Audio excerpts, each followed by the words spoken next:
Lani smo obeleževali 70. obletnico konca druge svetovne vojne v Evropi in Slovenskem in takrat je to obeleževanje zelo zaznamovala vaša sijajna pridiga v osrednjem slovenskem romajskem svetišču, ki je po mojem mnenju ena boljših pridig pastirjev na Slovenskem v 20.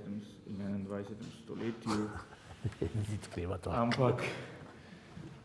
Ampak vseeno je dejstvo, da ta naša preteklost, ki ne more postati preteklost, je vedno tukaj z nami. Vsa naša zaklinjanja, da je treba gledati v prihodnost, se na koncu ustavijo ob tej nerazčiščeni preteklosti. Kako mora ali kako naj cerkev danes gleda na žrtve tega res krvavega dogajanja, za katerega se zdi, da smo se takrat enostavno Slovenci zgrizli med sabo. V najhujši preizkušnji smo tako rekoč odpovedali kot skupnost.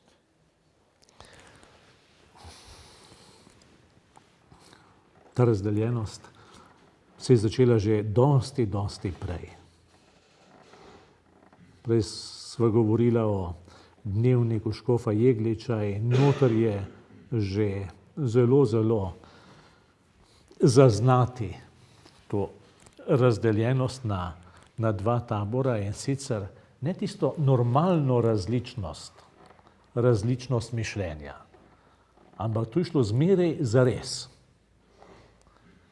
Nismo bili samo idejno drugačni, mi smo bili nasprotniki, ne tekmeci, ampak nasprotniki. In to se je potem potenciralo v to krvavo tragedijo medvojnega in neposredno povojnega morjenja ljudi, ki ostaja zapisano v naš narodni spomin. Mi to nosimo v sebi. Vsak, ki se rodi v ta prostor, to nosi v sebi. Se rodi v ta greh in bo potreben nekakšen krst našega naroda, ki bo ta greh izmil. Dve stvari se mi zdita tukaj pomembni. Prva je, ko ste rekli, zaklinjanje za pogled v prihodnost je fraza. Po eni strani naj bi ves narod gledal v prihodnost, hkrati pa ohranjamo preteklost. Pridobitve, privilegije in vse tisto, kar hočemo na vsak način ohraniti. To je beseda za pesek v oči, ta pogled v prihodnost. Druga stvar pa, se spet lahko vrnemo k evangeliju, k Jezusovi besedi. Jezus je rekel, resnica vas bo osvobodila. Resnica vas bo osvobodila.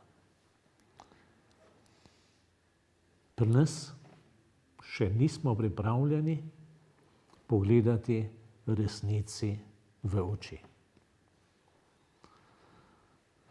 So me vprašali, če bi šel, ne vem, maševat na kraje, kjer so pokopani partizani. Ne vem, v Dražgoše. Tam niso pokopani partizani, ampak vemo, kaj se praznuje gor. Rečem, brez vsakega pomisleka, samo resnico spregovorimo.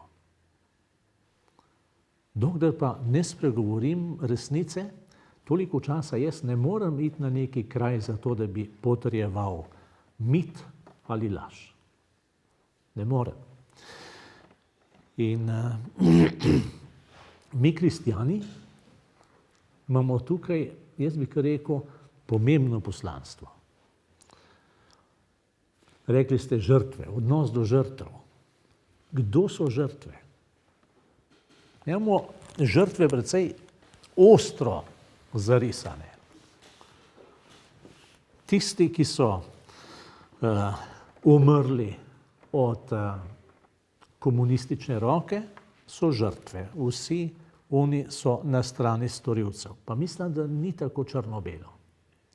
Ni tako črno-belo.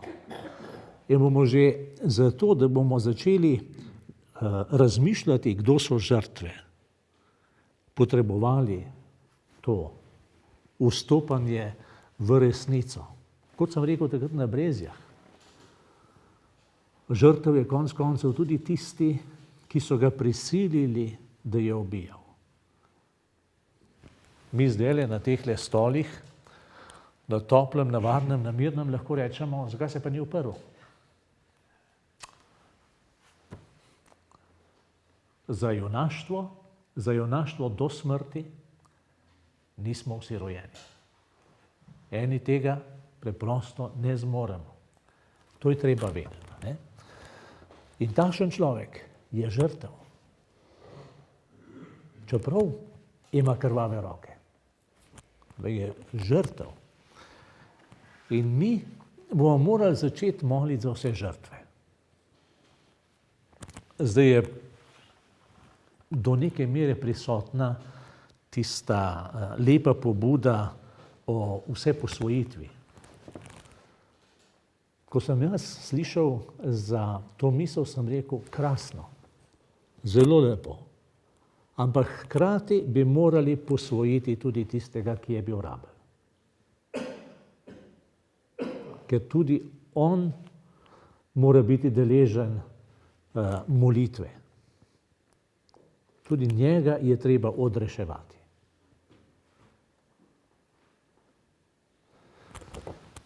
A smo mi že sposobni tega?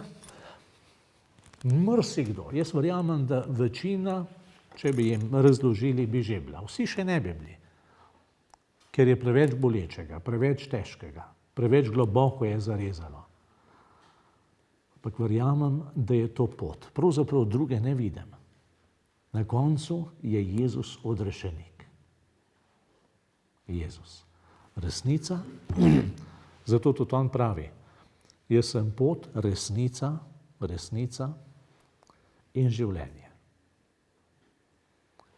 Zato nas tu še čaka kar precej dela in se mi zdi tudi zelo pomembno, da tudi letošnje praznovanje 25-letnice osamosvojitve, neodvisnosti naše države, res praznujemo. Da ga res praznujemo. Mirno spregovorimo, kaj nam ni všeč, kaj je po našem mnenju, po naši presoji zgrešeno, ampak mirno. Mirno.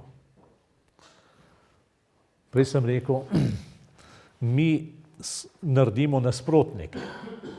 Zakaj ne bi postali tekmeci?